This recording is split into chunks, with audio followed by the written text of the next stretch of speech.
Subscribe to our channel by clicking the subscribe button. Click the bell button and enjoy the latest uploads from our channel.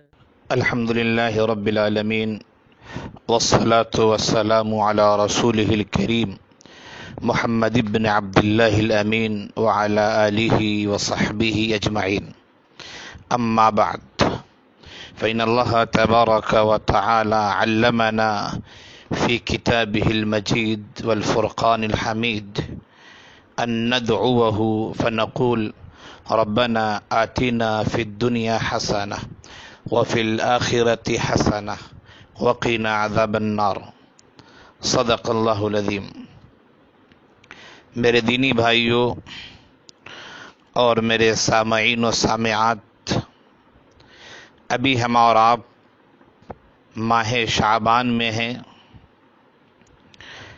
عیسوی مہینے کے لحاظ سے April کا مہینہ ہے.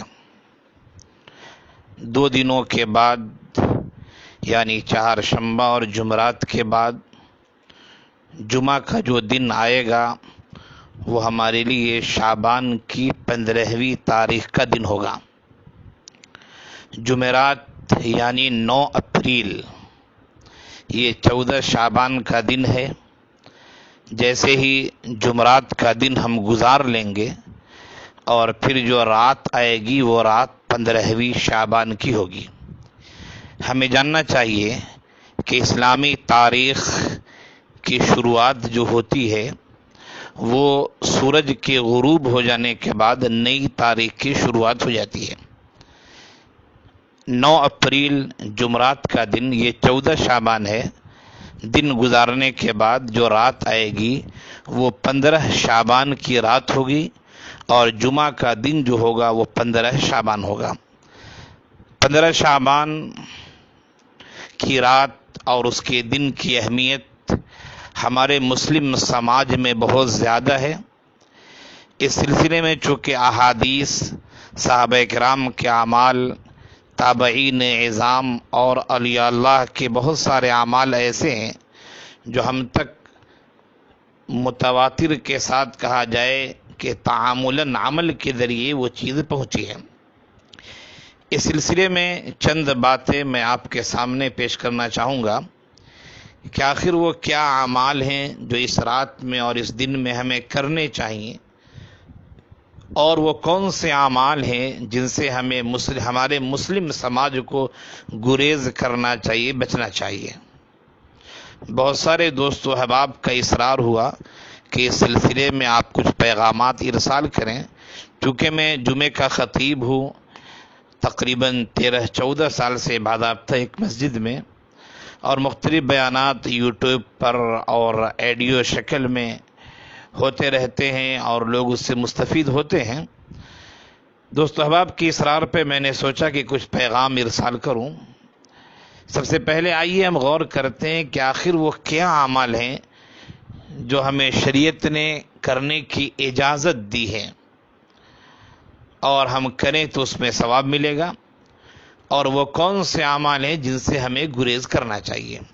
آئیے سب سے پہلے ہم شروعات کرتے ہیں وہ اعمال جن کو کرنے سے ہمیں ثواب ملے گا اور شریعت کے اندر وہ اعمال کرنے کی گنجائش ہے.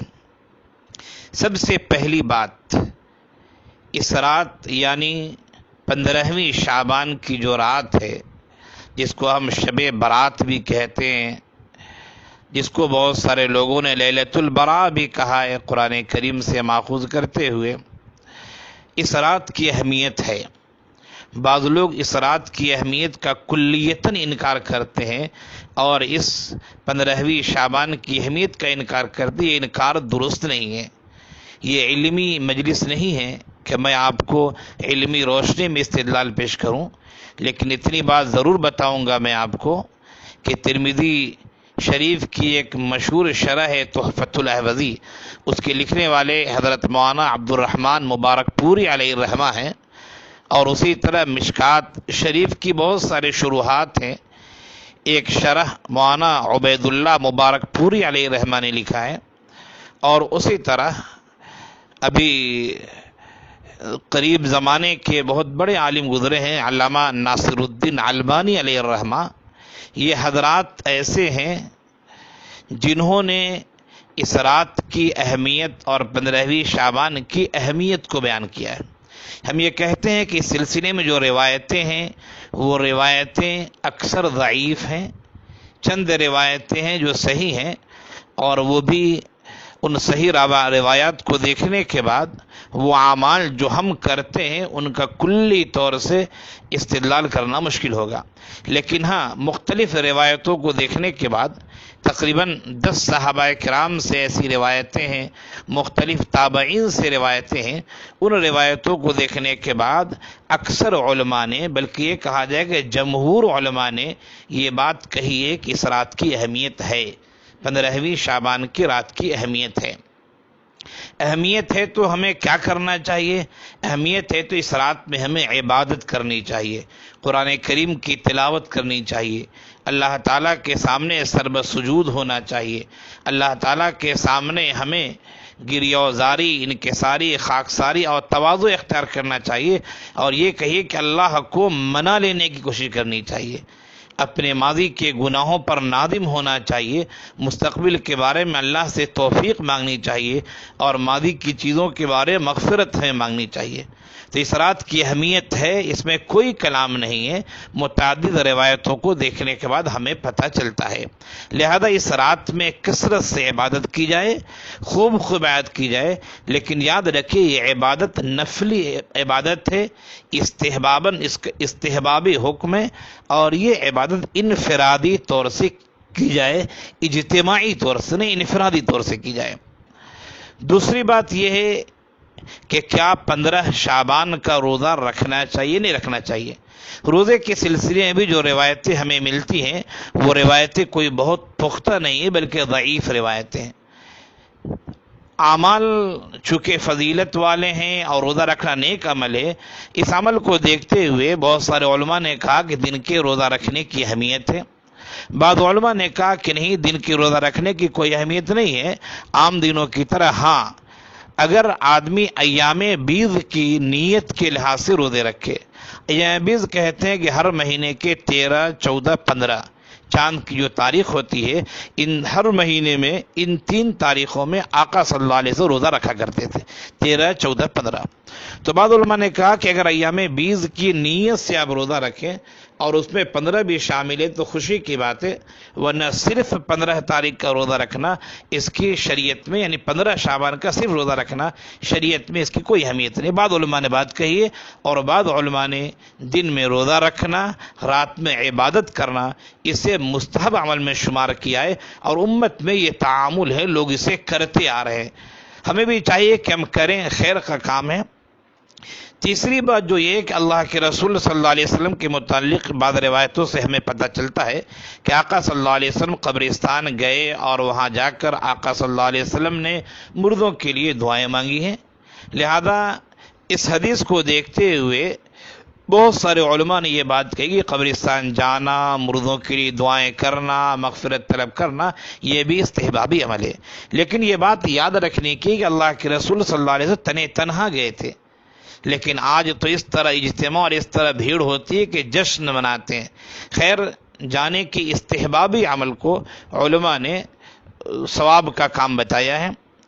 چوتھی چیز یہ ہے کہ اللہ تعالیٰ اس رات میں آسمانی دنیا پر، یوں تو اللہ تعالیٰ ہر رات آخری پہر میں آسمانی دنیا پر تشریف لاتے ہیں، اس رات کے بارے میں یہ بات ہے کہ اللہ تعالیٰ آخری پہر میں آسمانی دنیا پر تشریف لاتے ہیں اور کہتے ہیں، ہے کوئی مغفرت طلب کرنے والا مغفرت مانگے، ہے کوئی معافی مانگنے والا معافی مانگے، ہے کوئی ضرورت مند جو ہم سے ضرورت کا مطالبہ کرے ہم پوری کریں۔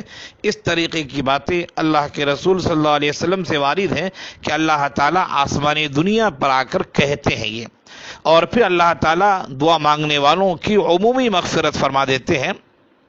ہاں، چند قسم کے لوگ ہیں جن کی اس رات بھی مغفرت نہیں ہوتی ہے۔ کون ہیں وہ؟ نمبر 1، مشرک کی بخشائش تو نہیں ہو سکتی ہے۔ نمبر 2، وہ آدمی جو مشاہین ہے، جو بغض و عداوت رکھتا ہے، اپنے قلب و جگر میں حسد کینہ رکھتا ہے۔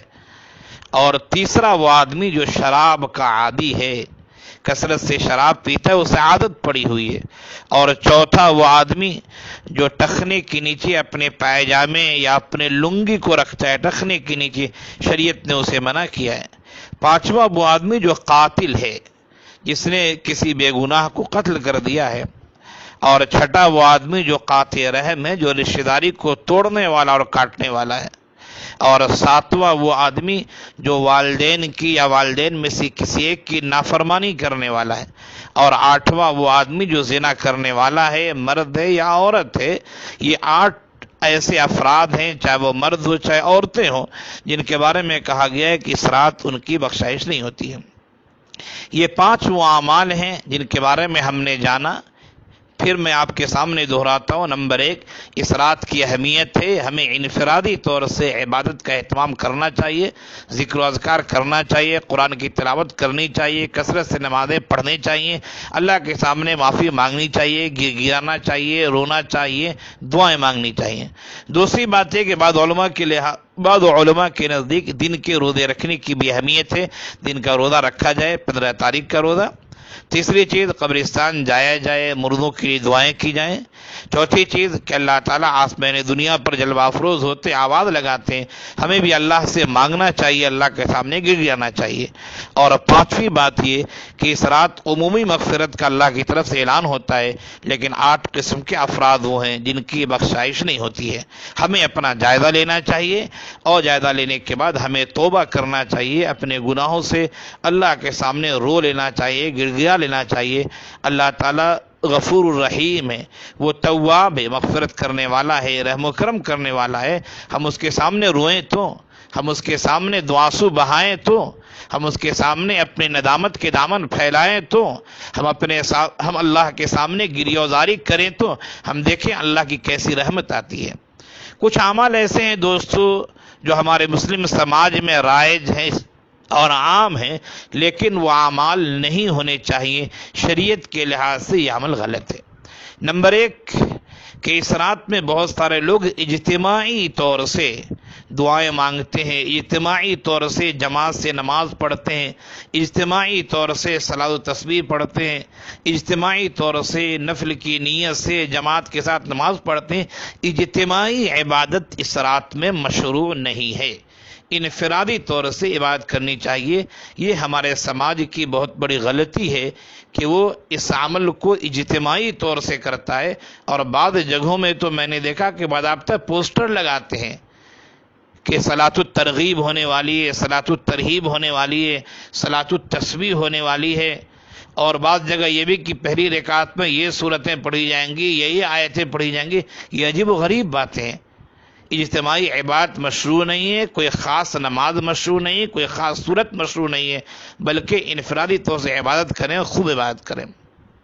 دوسری چیز جو ہمارے سماج میں رائج ہیں اور وہ کام نہیں ہونا چاہیے کہ 15ویں شعبان کی رات میں بہت سارے گھروں میں حلوہ بناتے ہیں، پوری بناتے ہیں، اور پتہ نہیں اس طرح کی بہت ساری مٹھائیاں بناتے ہیں، اور اسے وہ عبادت سمجھتے ہیں، شریعت کا حکم سمجھتے ہیں، حالانکہ 15ویں شعبان کو یا اسی طرح اور بھی دیگر موقع سے یہ حلوے کا اور پوری کا شریعت کے نزدیک نہ کوئی حکم ہے، نہ اس کی کوئی اہمیت ہے، اور نہ شریعت نے اس کا حکم دیا ہے، لہذا اس سے گریز کرنا چاہیے، بچنا چاہیے۔ تیسری بات یہ کہ اس رات میں بہت سارے گھرانوں میں، بہت سارے علاقوں میں چراغاں کیا جاتا ہے، چراغ روشن کیے جاتے ہیں، پٹاخے پھوڑے جاتے ہیں، اور نہ جانے کیسے کیسے کام کرتے ہیں۔